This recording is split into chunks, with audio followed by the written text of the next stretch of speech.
Hey, everybody. Welcome to Daniel Davis Deep Dive. We have got a good show for you today. This is coming to you live from Washington, D.C. And my goodness, do we have an exceptional thing for you today. We have a no kidding bona fide war hero here with this former fighter pilot, General Rob Gibbons, retired from the U.S. Air Force. And Rob, where are you? I don't see you. If we could just bring, there we are. Live TV. I love it. Just for anybody who may not know, Rob's somebody I've known for a long time. And you know, we talk on this show a lot about Rob. I don't know if you've seen him, but we have some segments that we sometimes call TV generals, part whichever happens to come next, where lots of these generals who, you know, admirals come back on after they served, and you know, they're talking a lot of nonsense, and you know, they're saying things that are just, you know, popular over here, but don't really resonate what happens actually on the ground, and doesn't really give good advice. You're the opposite of that. You give absolutely ground truth, what's been going on, and which is why I've admired you so much over the years. But for those who don't know, this is not hyperbole when I say, oh, he's a hero, because he actually is, like, literally. Has 2 distinguished flying crosses for heroism, over 100 combat air sorties, a bronze medal on top of that. Just throw that on top of it, and has served all over the place in some of the highest levels. Rob, welcome to the show. Well, thank you, Danny. It's great to be here. And we'll see how much nonsense I spat out today. So it'll be, it should be good. Yeah, but I know that you mean what you say. So that's the good part of it. That and with your experience and background, it's going to be so important. And man, with what's going on right now, I want to talk a little bit about you know, a couple of different places where air power really does come into play, and you can illuminate our audience in ways that they're just not going to get anywhere else in understanding. And we want to look a little bit at both the Hamas-Israel war and also the Russia-Ukraine war, because the air power is really important in both of those. But let's go ahead and start with what's, you know, really trending in the world right now, and that is the Israel-Hamas war. And you know, we've all seen those images here in recent days of these you know, drone shots where you see missiles coming in and blowing up buildings, and you know, and all this kind of, like, it's so much firepower. And you know, with some of these you can even see, and some of these I believe on the screen we're showing here, you can actually see the missile come in before the explosion. And first of all, just kind of in a practical perspective, if you could tell us what some of these missiles are, how are they brought to target? Because I mean, all of these are literally pinpoint. I mean, it looks like that bomb hits right on the building where it's intended to fire. What kind of missiles are they? What's the range of them, and how do they actually bring them to bear? Well, so I would speculate most of the things we're seeing here are actually gravity fall bombs. So they're not missiles. They're not propelled by anything other than gravity. So the first thing to understand is how small of a target area we're talking about. So Gaza is maybe, up in northern Gaza, is maybe 5 miles wide, maybe. And the depth at which they're fighting is about 5 miles. So just for a frame of reference, for an F-16 in a normal turn radius, to use your targeting pod to do what we call a dive glide, which is where you're going to do a laser delivery for yourself, you're really orbiting the target at about 5 miles. So the scale is so small for aircraft that's a first thing to just have an understanding. But what you're seeing is these there'll be 2 methods of delivery. There'll be either a laser guided delivery, which was where some asset, somebody on the ground or something from the air, will have a laser illuminating the target. And at that point, the pilot makes sure that they're in the right parameters. They'll drop the weapon, and the weapon will guide into the laser beam where the laser is intended to hit. So it's incredibly accurate. You know, we first saw that in 1991 with F-117s dropping laser-guided bombs into, you know, air shafts, essentially. It's very, very accurate, especially if everything is bore-sighted properly and, you know, the pilot technique is good. The other type of weapon that's most likely being used are GPS-guided weapons. Now, that becomes more of a problem in a GPS-denied environment, but as my understanding that Hamas does not currently have that capability to jam GPS.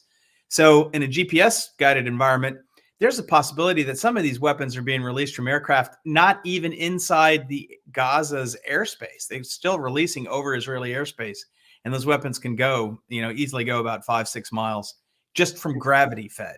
Just And do they ever attack from the sea? Do they have to? I don't even know sure. how the rules of engagement are in the area, but can they go over Israeli territory and also a sea? And because of the radius you're talking about, is there any issues for the pilots to make sure they don't go into any adjacent airspace? Well, so the biggest, so airspace management is always a concern. And so when we wonder why haven't they bombed every target all at once? Well, part of the reasons is the airspace is so contested and the target spaces are so small, not contested, but so congested. Yes, you're not going to go into Egypt. They're going to give Egypt a good buffer. I am sure of that. And I'm sure the Egyptians are watching that.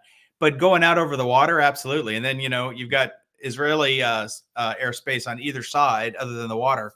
So they'll be flying over and penetrating any airspace there other than Egyptian, I'm sure. I see. And now, what about the ordnance? This is one of the questions that I had, because you're talking. I think I saw there's a report on Fox that I think we're going to show here shortly, that there were up to 600 sorties. I'm sorry, not sorties, but attacks, air attacks in, I don't remember if it was 24 or 48 hours, but a very short period of time, on top of the thousands that have already come. And the question has to be, how much ordnance do they have? And is there any risk that they could start running low if this thing drags into many months? There's absolutely a risk of running low. So what we call precision guided munitions, either something that's laser guided or something that's satellite guided, for our free fall weapons. And there are different classes of those weapons. The smallest we use is a 250-pound bomb. It's a small, smart bomb.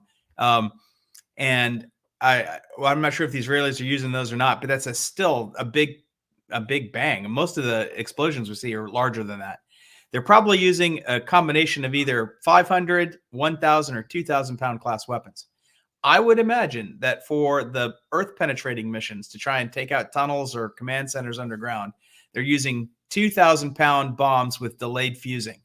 And what delayed fusing does is it allows the weapon to impact. Normally, fuses, if you think back to TV, the fuse hits, the bomb goes off.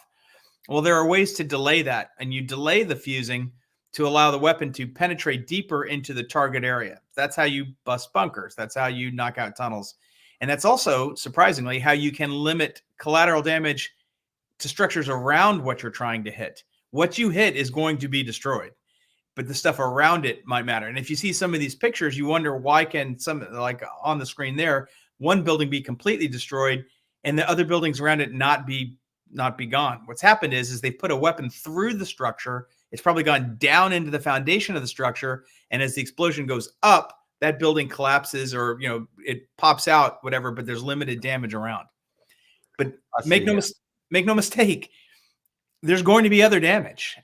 You cannot drop 2,000-pound class weapons in that dense of an urban environment and expect there to be no damage outside of the intended target. And ultimately, yeah, go ahead. Yeah, and ultimately, with the way we've seen Hamas operate, most of their targets are so intertwined with civilian structures anyway, the ability to limit damage to only military type targets is impossible.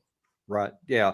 And as those images we were showing just a second ago show, there's obviously tremendous amount of civilian casualties. And when we've seen the numbers, and they seem to be pretty credible, over 8,000 civilian deaths so far. And I've lost count of the amount of wounded. I think it's somewhere around 15, 20,000, something like that, and escalating by the day. How does the targeting happen here? Now, I remember from some of my more limited experience in Afghanistan, when we had a different enemy then, we would have a pretty robust intelligence system, and it would be based on ground intelligence, human intelligence, signals intelligence, all that. We would develop the target system or the target array, and we would try to identify where the enemy was, and then to the best we could, we would try to either minimize or even eliminate civilian risks when possible, and then we would service the target. But in this case here, we'll just take that last clip there. The Fox News showed that there were 600 strikes in a single night. Is it realistic to even believe that at this stage of the war, they actually have specific intelligence on 600 targets, or are they just hitting things that they had already in their target base of suspected sites, and they're just hitting everything? What is your best guess on that? Well, so normally the way things will work is that you will build a target list. So there's no great mystery. The Israelis and Hamas have been kind of at each other's throats for an extended period of time. So it's very realistic that through intelligence sources, either through electronic means or human means, whatever, they have developed a targeting list of Hamas infrastructure. The Israelis aren't completely blind to Hamas infrastructure. That would include supply sites, command and control sites, logistics points, avenues of attack where units are garrisoned, and so forth. So they would have a decent, a somewhat understanding of that. Those are your pre-planned targets. Those are the things that are probably they've been worked on for a while. I mean, you're also looking at infrastructure that supports Hamas. You're looking at power generation, if they have that capability. You're looking at, their ability to move from point A to point B. You want to be able to try and interdict all that. In addition to that, then you're going to have aerial assets that are looking for targets. So I've seen some of this discussion on the news. Pilots in the cockpit are not looking down and finding tunnels and bombing them, right? That's not happening. Yeah. There might be unmanned assets that can hover and look, that might see entrances to things. And the people that are working just as hard as anybody else in the Israeli military today will be their targeteers. The people that are taking in all this information, trying to derive these targets. Modern warfare today, especially the Israeli Air Force, which is very much similar to the U.S. Air Force in a lot of capabilities. If you can find a target, you can blow it up. The question is can you find the target? So they're looking at drone footage, probably to try and identify entry and exit points. They're watching, monitoring, and then they're feeding all that stuff into their system to plan the day's attack. In addition, there's speculation, and I have no knowledge of this, of course, that there are ground elements, and now we know that the Israelis have crossed the border, but beforehand there were ground elements, commandos, special forces type things that are feeding intelligence into the system, which will allow then for the Israeli Air Force to strike it. If the Israelis find it, they can hit it. I guarantee you that. Yeah. So then the next question comes in, the more thorny questions. Is what is the thought process? And I know you don't have a secret intel line into the war cabinet in Tel Aviv, but as you understand, whether it's just Western United States or if you have any knowledge about previously with Israeli Defense Forces, what is the process that says, all right, we want to go after the Hamas terrorists that slaughtered our people, legitimate targets, and that with the balance of the innocent people in Palestine who just want to live, and yet because Hamas has gone into these areas expressly where the people are, that cause this carnage that we see on our screens. What is the balance between, hey, this is a military exigency, we have to do this, as opposed to, all right, we're going to have to take some risk here and not attack this because we're killing too many people? And because we're going to talk about the ramifications of that in a second. But first of all, just on the decision-making process, how does that play into target selection and target servicing? Well, normally for the U.S. anyway, in the past, what we've done is we've done what we call a collateral damage estimate. So any target we're going to hit, they do a CDE value, collateral damage estimate. And part of that is what type of non-combatant casualty issues are you going to have? So, is it going to be there are 500 civilians that are going to be impacted by the strike? Well, that's something that you'll weigh. And sometimes people will set a limit saying, well, anything over this, you have to have. There'll be a different chain of who can approve that, whether it's a local commander, a theater commander, or having to go all the way to Tel Aviv for permission to bomb a target. It's, in my opinion, very doubtful that the tactical commanders have the authority to strike any target they want. I imagine they have to get approval up to a certain level. And, things can matter. And this is different in Gaza a bit because it's such a tiny space and things are so intertwined. They may not be able to go through these steps exactly, but things that the U.S. would consider is what time of day do you strike the target? If you're hitting a dual use target, a school that is also functioning as a command center, and for sure it's a command center, well, you don't strike the school in the middle of the day, right? You hit it later at night, and even things about who works in the building sometimes will be taken into account on whether or not you want to strike them. But here's the thing to understand. And this is the difficult part about it. First off is we've gotten so used to war being, I don't want to say antiseptic because it's never antiseptic, but so precise. Yeah. But it can be precise when time time and the environment allow it to be. In Afghanistan, where you and I both were, right? Big open fields. Oh, they're making explosive materials in this one hut. We can watch that hut for days, and then no one's in the hut right now, and there's nothing near that hut for several hundred meters. Okay, great. Bomb the hut. Boom, and it happens. We're talking about Manhattan. We're talking about an urban area so dense. Equally, as a military, you have a responsibility to not place your things near civilian targets. So if you treat Hamas as a military, they shouldn't be placing their command centers under hospitals and things. But they are the underdog. Of course they're going to do that. So the dilemma comes in warfighting is, how do you attack an enemy who, by the positioning of their stuff, is violating the laws of armed conflict, just as you're going to violate the laws of armed conflict by taking it out. So, okay, yeah, and I wanted to actually go on that because that was actually the next thing I was going to talk about. About a week or 10 days ago, there was a big hubbub where at first Israel was accused of actually blowing up the parking lot of a hospital, killing lots of people in the Gaza area. Subsequent analysis showed pretty conclusively that it was an errant Hamas missile or a Palestinian Islamic Jihad, one or the other, but it fell on there. So it was pretty clear conclusively, from my estimation, that it was not a deliberate Israeli attack. But right now, there is a lot in the news that there is a major hospital. I think it's well, I can't remember which one it is. It's one of the major ones in Gaza that Hamas is rumored and accused of actually having their command center underneath the hospital. Now, they, of course, deny that, which means nothing. Of course, they're going to deny it. But there seems to be some consideration among the Israeli side to bomb that because they don't want to leave it open. The laws of warfare say that if an enemy combatant uses a building, a civilian building, it becomes a legitimate target. But if it's a hospital, my understanding is that that does not become a legitimate target. So what would be the dilemma or even the legality? Maybe I'm wrong here.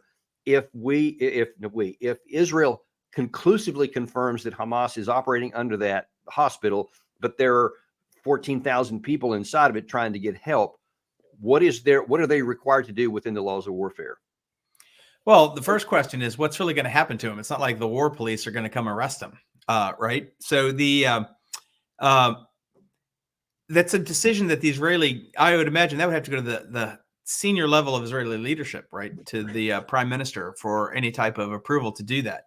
Technically, does Hamas violate, the laws of armed conflict by placing their command center in a hospital? Absolutely. Does that make it a valid target? Arguably. But you bring up an interesting point, because what really happens, and this is what we're seeing with modern warfare, in Israel, in Ukraine, one of the most powerful forms of warfare today is who controls the narrative. So if the Israelis choose to strike that target, they might gain an advantage by taking out the command and control element underneath that hospital. There's no way to take out that command and control element from the air and not damage that hospital. That's just, even if you put delayed weapons in from the sides, you're gonna damage that hospital. They will have to balance the narrative impact. Will they be able to control the narrative and convince the world that they had to hit that target because Hamas was using it and it was critical to the war effort? Or will Hamas be able to say, look, the Israelis are bombing hospitals, and have, the rest of the world condemn Israel in the way they do this? So that's the targeting decision that has to come along with that target. What value do I gain by hitting it versus what value do I lose by hitting it? And I think that actually tails into the next thing I want to discuss about, because it is I think the biggest risk and concern for the United States and indeed for the whole region is what happens if this war escalates. And, the first bombing I told you, I mean, it's pretty clear that it was not an Israeli strike. There's so many ways you can point that out. But in the Arab world, there was hardly anyone who believed any of that. They all said, oh, it's just made up. They were convinced that it was Israel. And to this day, they still believe that. And as we saw in Turkey over the weekend, where there was apparently somewhere close to 1 million people protesting on behalf of Palestine, and the Turkish president was ginning that crowd up and moving them on in that direction, there is a bigger risk that anger continues to grow. And that was recognized by the National Security Advisor on television just yesterday when he said this. We're taking every measure necessary to protect our forces, to increase our vigilance, and to work with other countries in the region to try to keep this conflict that is currently in Israel and Gaza from spinning out into a regional conflict. But the risk is real, and therefore our vigilance is high. Now, aside from the obvious problem that the United States does not want to get sucked into this war under any circumstances, that would be bad for everybody. First of all, I'd like you to just discuss the potential issues for the Israeli Air Force. Now, right now in the Hamas, it's a completely benign environment. There's nothing that Hamas can do. They don't appear to have even Stinger type missiles. But my understanding is that Hezbollah in the north does have some capacity for anti-aircraft. What would Israel face if Hezbollah does open a northern front against Israel? Well, I think anytime you're fighting a two-front war, you've got issues. As far as the Israeli Air Force goes, Hamas or Hezbollah or even the Syrians, should they decide to cast their lot in with Hezbollah, really don't have as a significant air defense to come after the Israelis. But what you would see is the Israelis do what they've kind of done, several times in the past, is they would start to do their own counter-air campaign to make sure that they had freedom of access in the air. And again, we're still talking about very close spaces.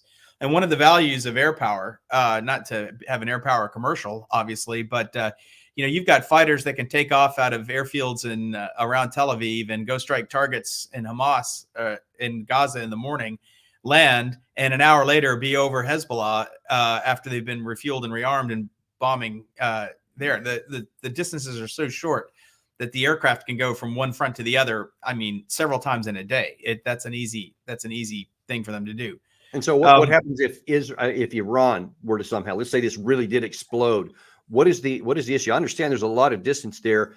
Can Iran attack Israel, whether by missiles or air power? And can Israel attack Iran with air power?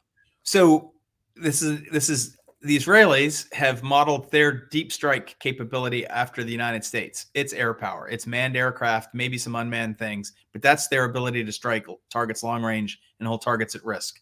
The Iranians have not been able to do that. So they've done their deep strike capability. And this is the same problem we see between Saudi Arabia and Iran as well, through the use of ballistic missiles. And they have a lot of ballistic missiles.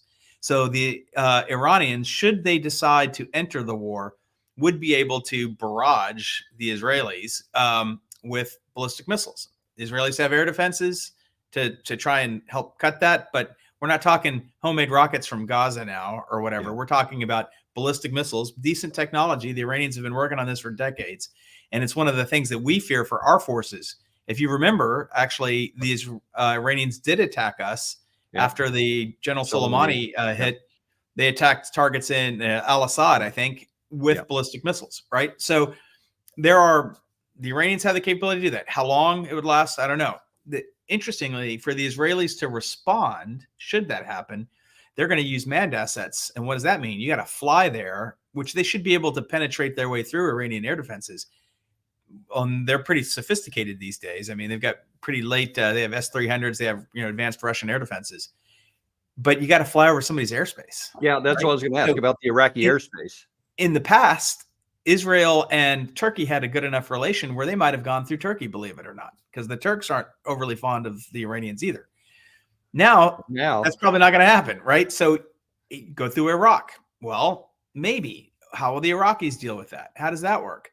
They're going through somebody else's airspace. The Saudis in the past have considered letting the Israelis use their airspace. Now we don't know. And not to mention the fact, should we get drawn into the war? Should there be a great upheaval and the Iranians draw us into the war? Will our Arab allies, where all of our forces are based, allow us to use those bases to prosecute a war against Iran? It's an interesting problem that's come on because there's no good answers. You have the Arab or the Israeli-Palestinian issue. You have the Arab and Persian issue. And then you have us in the middle of all of this. So how this factors into who shoots at who, where, should this war become a regional war, nobody can tell. Now, that raises another really important question because in addition to all the things you just mentioned, there's also this little thing up little bit of ways from there with the Russian-Ukraine war. And we're now rolling into the 21st month, I think, just about of that war. And we provided quite a bit of, requirements, information, ammunition, physical equipment. Now, F-16s apparently within just a few months from now. So our military capacity has been diminished. And especially now that you're talking about adding more weapons and more ammunition for Ukraine, there's a request on the table for Israel. There's another request for Taiwan. And then if we get sucked into this war here, then the question is going to be, do we have the capacity? Now, there was we now finally have a new Speaker of the House. And on Hannity the other night, there was a challenging question posed to him. It went like this. Joe Biden has given $76.8 billion to Ukraine. He wants $61 billion more. He wants $14 billion to go to Israel. How will you deal with the issues that he wants to tie all of these issues together, which now gets into the budgetary process? Will you go issue by issue? We need to bifurcate those issues. I agree with your assessment in Ukraine, and that's why the American people are demanding some real accountability for the use of those dollars. Now, we can't allow Vladimir Putin to prevail in Ukraine because I don't believe it would stop there, and it would probably encourage and empower China to perhaps make a move on Taiwan. We have these concerns. We're not going to abandon them, but we have a responsibility, a stewardship responsibility over the precious treasure of the American people. And we have to make sure that the White House is providing the people with some accountability for the dollars. What is the end game in Ukraine? The White House has not provided that. There's a lot of things to unpack there. Number one, what's the end game in Ukraine? We could do a whole show, I'm sure, just on that. But we do have the issue of limited money, but not even discussed there was the issue of limited now capacity. So it seems to me, now tell me if you disagree with this, that we don't have the military capacity to help Ukraine, to help Israel, to help Taiwan, and fight a war in the Middle East, and to be able to have a chance to succeed in all those, and just hope like hell that something doesn't blow up in the Indo-Pacific. So the question is, what is in America's most critical, vital national interest in this situation right now before anything is blown up? And to what role should we be trying to be tough and look strong, or engage in more diplomacy? Well, so let's take a look historically, just so that people have a context a bit, because people think that we can do anything. In the 1940s, we had senior military leadership in 1940 that argued that we should not supply the United Kingdom that was fighting for its life with all the things they wanted, and we restricted because we couldn't build up our forces fast enough. And this is after President Roosevelt had made a determination to turn us into a wartime economy. We started a draft, we start wartime production, or change of wartime production. And this is before we had an EPA to help slow us down, right? So we are getting to a point with all of our military expenditures and the creation, the aid to all of the different places you talked about, where we may not be able to supply ourselves. If you take a look, Javelin anti-tank missiles, we made 2,000 a year. We've given 10,000 to the Ukrainians. Even by fighter pilot math, that's 5 years of makeup time for Javelin anti-tank missiles. Now, we have stocks of things, but the other problem that we have, besides our capacity to make weapons again, we build fighter aircraft in 2 places in the United States, right?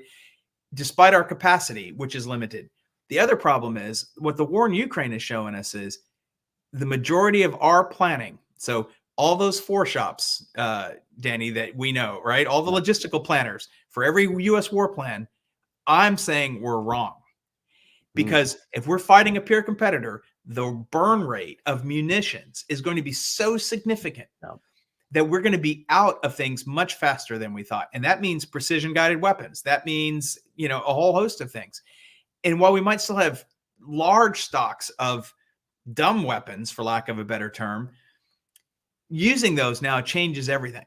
Yeah. And so war changes. The first couple of weeks of a big war is going to be precise, and it'll be like what people probably saw in 91 and 2003 in the U.S. vaults. The week 3 is going to look a lot more like 1945 than it did, and I don't mean with the atomic weapons, although that's still a threat. Right. And so getting our brains around that and the ability to transition. And my thought is if we're going to continue with these additional expenditures financially and militarily, maybe it's time the United States looks at converting its economy to wartime economy, and we start not making electric cars, and we start making electric drones, and we stop making a whole bunch of different things, and we start building fighter aircraft at a bigger rate again, or unmanned aircraft and artillery shells and things. And we have to suspend our rules that we have, as far as the EPA is concerned, about where you can do what and what materials you can use and what reports you have to file for materials that come in. Our defense industrial base is not prepared at the moment to expand to what couldn't, in theory, be the global war. Yeah, So, and, Rob, here's this is, to me, this is a crucial issue, and I'm glad we've landed here right now, because look, I'm an advocate. I've always been for that.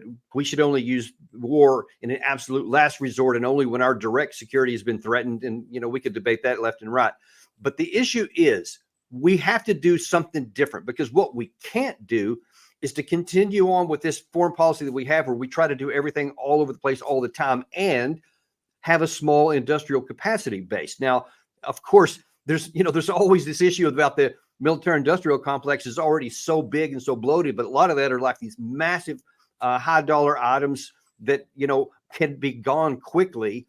And then we don't have the capacity to maintain. We don't have the capacity to sustain a 1945 type war. So yeah, we could do a 2-week war pretty spectacularly, but then after that, as you say, then we're significantly vulnerable. So we either have to do what you just suggested, which on the surface, I don't want to do, because then that makes war more likely. But what we can't do is maintain this same foreign policy to where we have all this attempts to do things all over the world without the capacity to sustain ourselves if we get sucked into a war. That's why I think it's so important that we have to reprioritize diplomacy. Absolutely. And I only make these statements about the industrial complex and changing it to wartime economy and stuff to try and burn in everyone's mind in this country. Yes. This is not a game.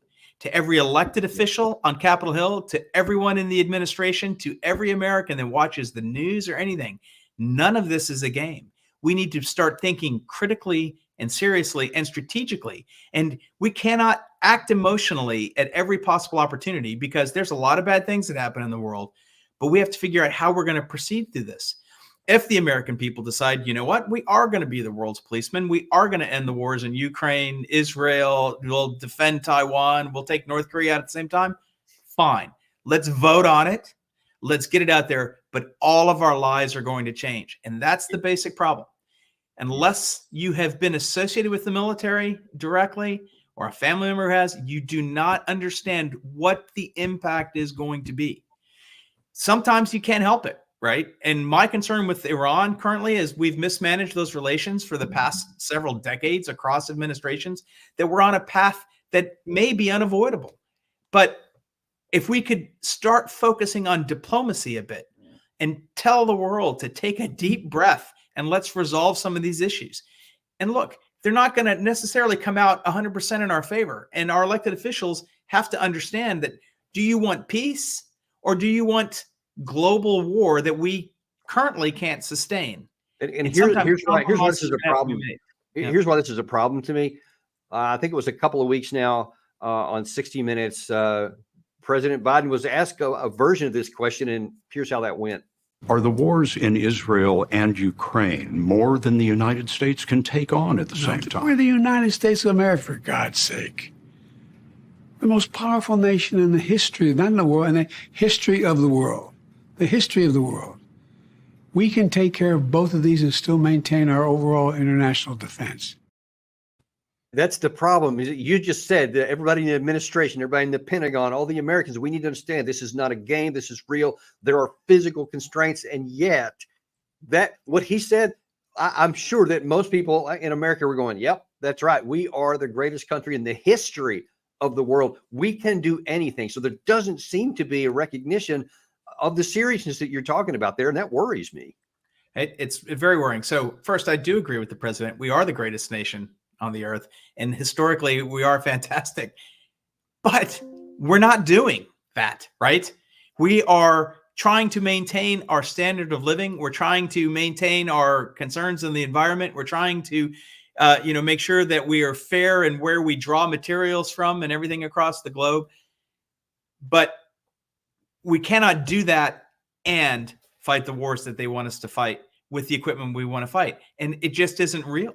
It's just not real. And everybody that stands up in Congress and yells, "Oh, we've got to stop China over Taiwan," or "We have to defend Ukraine to the death," or whatever. All of these things, I mean, emotionally, absolutely. But we need some sharp, critical, strategic thinking to pick where and when we engage, and understand that the objective should be diplomacy. If you take a look in 1973, when Israel came within a fraction of being defeated, our still main focus from the United States was diplomacy. It wasn't to be a party to the conflict. Yes. It was to be diplomatic and use our diplomatic power, which we have lost most of over the past several decades, to stop the war. And that's what we need to do, because we need to try and settle some of these issues before things get out of hand to the point where we no longer have an option. And the reality of that is there has to be a recognition that there are limits to power. There are limits to capacity. You can't just do everything you want. And when a sober analysis of all of the factors says, hey, we can't succeed if something goes sideways here, we're going to be in real trouble. So now it's time to prioritize diplomacy, because we're not going to bludgeon ourselves in this way. But I don't see much of that. And I fear, Rob, that we won't until we get our face punched in a bloody nose. And who knows what that could look like, but it will be ugly, because I don't see us just going, you know what, Rob's right, that's what we should do. Let's start doing things soberly. Unless you can give me some good news that I haven't seen. No, I do like the, Rob's right banner. You can use that all you want. I'm afraid as well too, but I am hoping that there is a Kissinger out there that we have yet not determined, or that there is somebody that is going to be able to impart, the ability for us to just take a deep breath on some of these issues and figure out a way forward. Because if not, you're right. We're headed for bad times, right? If we don't slow things down a bit. I mean, and the biggest problem and the biggest group of people that need to pay more attention to this are the voters. I use this as an example all the time. In Kentucky 3rd District, Congressional District, last November, 2 people running for Congress, in their debate, they had one debate, and in that debate, which was 2 hours, there were 0 questions about foreign policy and national defense policy. 0. These are of men who are to vote if we go to war, and no one asked them what their thoughts were on it. And that's what's got to change, because the American people have to realize our sons, our daughters, specifically my son, who is deploying to the Middle East in a couple of weeks. Specifically in these cases, we have to make sure that we as a country are thinking about what foreign policy means, what national security policy means, and what the limits are. You couldn't be more right. There are limits to power, right? Yeah. Doesn't mean we can't expand those limits, but we have to change. Do you want to start rationing gasoline? Do you want to start rationing food like we did in World War II? Do we need coupons now? Danny, did you just buy your last set of tires, for the next 4 years? Are we going to convert from making refrigerators to making Javelin anti-tank weapons? That's what it's going to take to fight war on a global scale if we are continuing on this path. It takes time, it takes resources, and it takes sacrifice. If you have to choose, you can't do everything. Yeah. And you say we hope a Kissinger shows up. One of the greatest secretaries of state we ever had was retired General George Marshall. I think that, and probably for good reason. So I'm all about Secretary of State Rob Givens coming in, because you say you're looking for one. Well, I think we might have found one here. We just need to find a way to get you in the office. So we'll see. I'm afraid we're going to have to leave it there. We're out of time. Rob, thank you so much for coming. This has been a fantastic episode. And man, I hope everybody shares this to the 4 winds, because the voters need to know these things, and our people on Congress need to understand them. If we can get those 2 things to happen, then we got a chance to avoid stumbling into disaster. At least I hope. And let me end my part anyway, Danny, by thanking you for all that you've done to bring these issues up. You've been just fantastic. You have a great voice in the world and in our country, the better that you can do this and the more you continue this fight, because this is the fight today to save our country and to save our way of life. So, Well, Danny, thank you very much for that. I appreciate it. And we will see you all on the next episode of Daniel Davis Deep Dive. See you next time.